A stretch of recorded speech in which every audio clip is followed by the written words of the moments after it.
Welcome to Spectrum News at 4, coming to you live from Oyo. My name is Ofonono Joseph. Let's take a look at the top stories. President Tinubu nominates ex-CDS Musa as Defense Minister. Federal government sets up $100 million equity investment scheme to support Nigerian oil companies. Plus, Denmark starts work on rocket fuel facility for Ukraine. Stay tuned for details of these stories and more after this time out.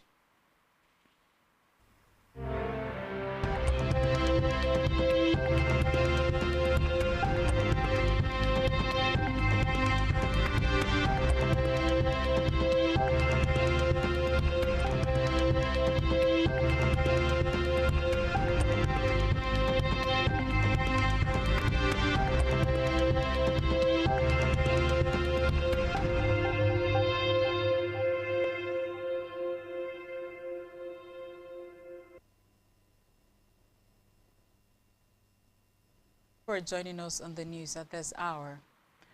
We begin the news this afternoon from the national scene where President Bola Tinubu has officially unveiled the 2026 Armed Forces Remembrance Day celebration emblem and appeal fund at the council chambers of the Aso Rock Presidential Villa, Abuja. Tuesday's ceremony marks the annual kickoff of nationwide fundraising and awareness activities in honor of fallen heroes and veterans.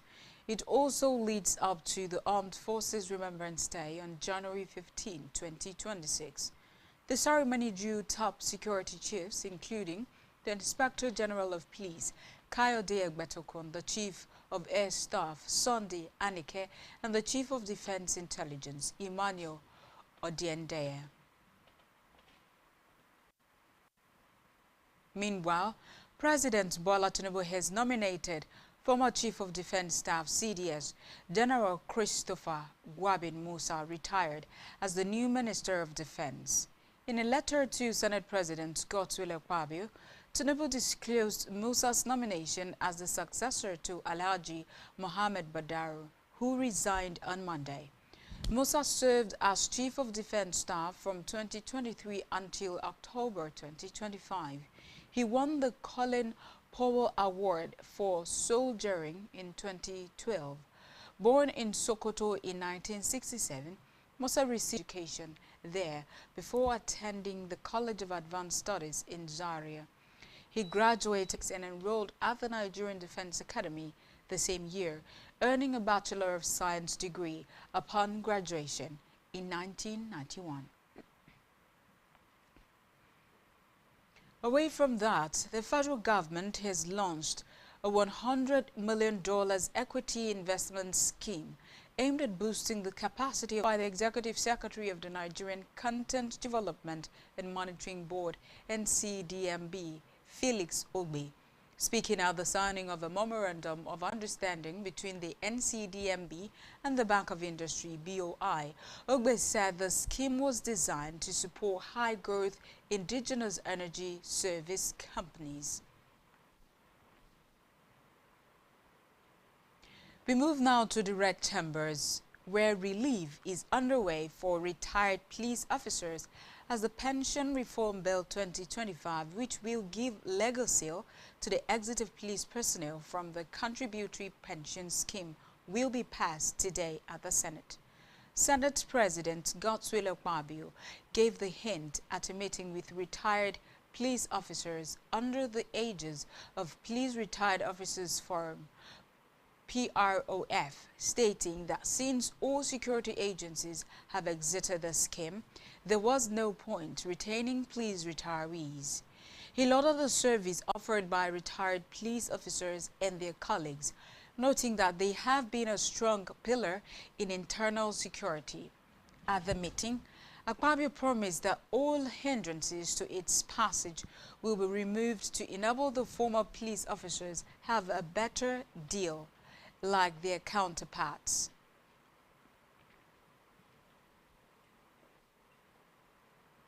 Moving forward, on judicial matters, a federal high court in Abuja has barred politician and online publisher Omoyele Sowore from further making statements that are detrimental to the peace and security of the country. Justice Mohammed Umar, in a ruling today, threatened bail granted Sowore should he ever make such statements. Justice Umar held that since there was evidence that Sowore was a presidential candidate in the country before and having also earlier been granted bail by the court, with his international passport still being held by the court, he was entitled to be granted bail on self-recognition. The ruling was on a bail application argued by his lawyer, Abubakar, shortly after Sowore was arraigned on a 5-count charge in which he is accused of defaming President Bola Tinubu by referring to him as a criminal in his post on X. In another development, Osun State Governor Ademola Adeleke has formally resigned from the People's Democratic Party (PDP). The governor announced his decision in a post on his official X handle, attaching a copy of his resignation letter. The letter was addressed to the PDP chairman of Ward 2, Sagba Agbogunde, in Eden North Local Government, Osun State. In the letter, Adeleke cited the ongoing crisis within the PDP's national leadership for his departure. The governor expressed gratitude to the party for providing him the platform to serve, first as senator representing Osun West between 2017 to 2019, and later as governor of the state. Back here, Akwa Ibom State Governor Pastor Umoeno has reaffirmed the state's readiness to welcome visitors from within and outside Nigeria for Christmas Unplugged 3.0 and beyond. Speaking at the opening ceremony before the unveiling of Christmas Unplugged 3.0 official logo, Governor Eno described the festival as a vibrant platform that showcases the state's warmth, creativity, and rising tourism profile, especially as it boosts entrepreneurship.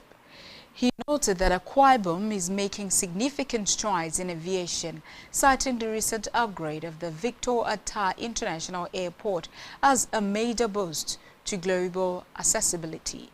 Governor Eno called on Akwa Ibomites, friends and admirers to turn out en masse to support the 31 local government areas as they display their diverse cultural heritage. Earlier, the Commissioner for Culture and Tourism, Dr. Anietie Odofia, had described Akwa Ibom as an emerging host among the Committee of States, adding that the Christmas Unplugged event has evolved into a global fiesta, attracting participants and visitors alike. Moving now to Africa, where Burkina Faso leader Ibrahim Traoré has become the first Sahel Alliance head of state to get an identity card backed by the region's confederation. Traoré received his ID from the country's security minister. With the introduction of biometric identity cards, the Sahel leaders seek to grow the profile of their new bloc and to deepen integration.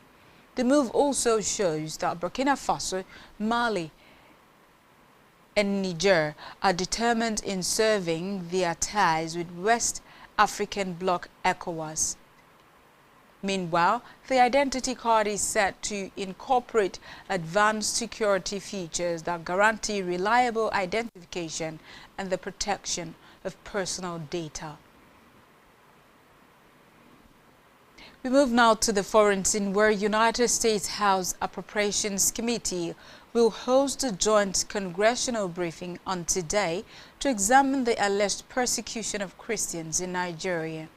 U.S. Congressman Riley Moore shared a notice on X confirming that House Appropriations Committee Vice Chairman and National Security Subcommittee Chairman Mario Diaz-Balart will lead the session and will be joined by colleagues from the Appropriations Committee as well as members of the Foreign Affairs and Financial Services Committees.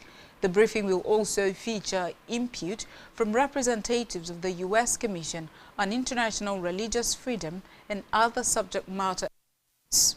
According to the session aims to draw attention to the escalating violence and targeted persecution of Christians in Nigeria. It added that the roundtable will gather critical testimony to inform a comprehensive report directed by President Trump on the massacre of Nigerian Christians and the steps Congress can take to support the White House's efforts to protect vulnerable faith communities worldwide. Still on the foreign scene, Danish and Ukrainian officials have marked the start of construction of a facility that will supply rocket fuel to Ukraine. Believed to be the first such scheme in a NATO nation, Russia has repeatedly targeted arms factories in Ukraine since it invaded in 2022, forcing the country to look abroad for secure locations to manufacture defense materials.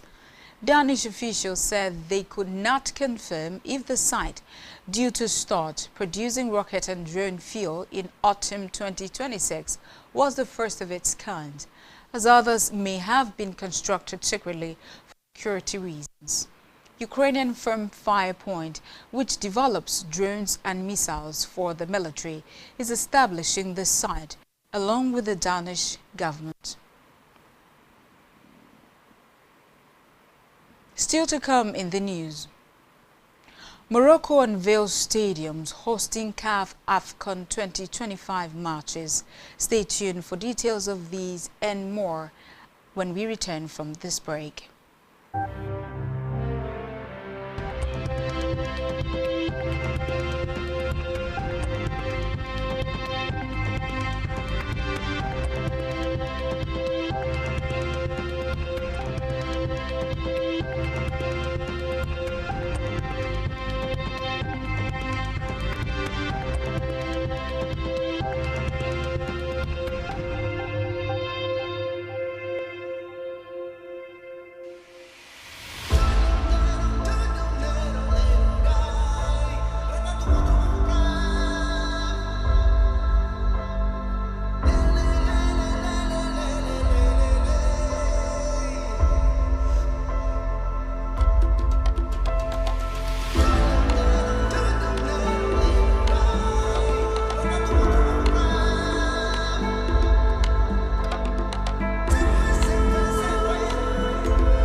Welcome back and thank you so much for sticking with us.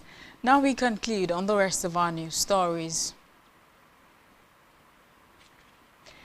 On our business news, the Minister of Marine and Blue Economy, Adeboyega Oyetola has stated that Nigeria's return to Category C of the International Maritime Organization Council reflects a renewed vote of confidence in the country's role within the international maritime system. In a statement signed by his media aide, Dr. Bolaji Akinola, the minister disclosed this when he hosted an appreciation lunch for IMO delegates in London yesterday. He reaffirmed Nigeria's commitments to constructive global maritime engagement following the election victory. Still talking business, Nigeria's public debt stock increased from 149.38 trillion naira in the first quarter of 2025 to 152.39 trillion naira in the second quarter of 2025. The National Bureau of Statistics (NBS) disclosed this in its Nigerian Domestic and Foreign Debt Report for Quarter 2 2025 released in Abuja. According to the report, Nigeria's public debt stock, which includes external and domestic debts, grew by 2.01% on a quarter-on-quarter basis. It said external debt stood at 71.84 trillion naira, while domestic debt was 80.55 trillion naira within the period. We move now to health, where urological surgeons have stated that Nigeria now has the expertise and equipment to perform minimally invasive surgeries in patients with kidney stones and prostate enlargement using advanced treatment technology like holmium laser enucleation of the prostate, HOLEP. According to the experts, HOLEP is a minimally invasive surgical procedure used to treat benign prostatic hyperplasia, also known as an enlarged prostate, which obstructs urine flow. The surgeon said the country's readiness is evidenced by the successful execution of highly delicate procedures, including minimally invasive surgeries, across select centers. The specialist noted that years of investment in training, technology acquisition, and collaborative partnerships are beginning to yield visible results. In the world of sports, the Confederation of African Football (CAF) has organized a preparation course for referees selected for the 2025 Africa Cup of Nations. Referees, assistant referees, video assistant referees, VAR, and technical and physical instructors were part of the exercise, which took place in Cairo, Egypt. CAF stated that the objective of the preparation course is to ensure the best possible preparation of officials before the start of the competition. Recall that Africa's soccer governing body announced the selection of 73 officials for the tournament last week. Morocco will host the competition from December 21 to January 18, 2025. Still in sports, with less than 20 days to go before the CAF Africa Cup of Nations 2025 kicks off in Morocco, attention is turning to the world-class stadium set to host the tournament. Countries are already naming their squads for the competition, which will take place from 21 December 2025 to 18 January 2026. Spread across 5 Moroccan cities, each venue combines modern architecture, history, and local identity to provide fans with a spectacular experience. On our entertainment news, popular Nigerian actress Nkechi Blessing has confirmed the arrest of the woman who took a photo of her at the gym. Recall that a viral picture of the actress working out at the gym stirred mixed reactions online, with many body shaming her.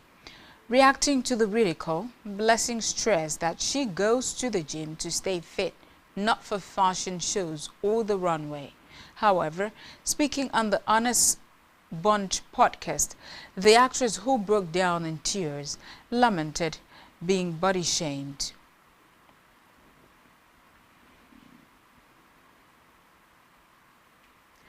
And that's all we have for you at this time. Kindly follow us on all our social media handles and subscribe to our YouTube channel, all of which you can find on our website, spectrumtvlive.ng. You have been watching Spectrum News at 4. My name is Ofonono Joseph. Good afternoon and enjoy the rest of your Tuesday.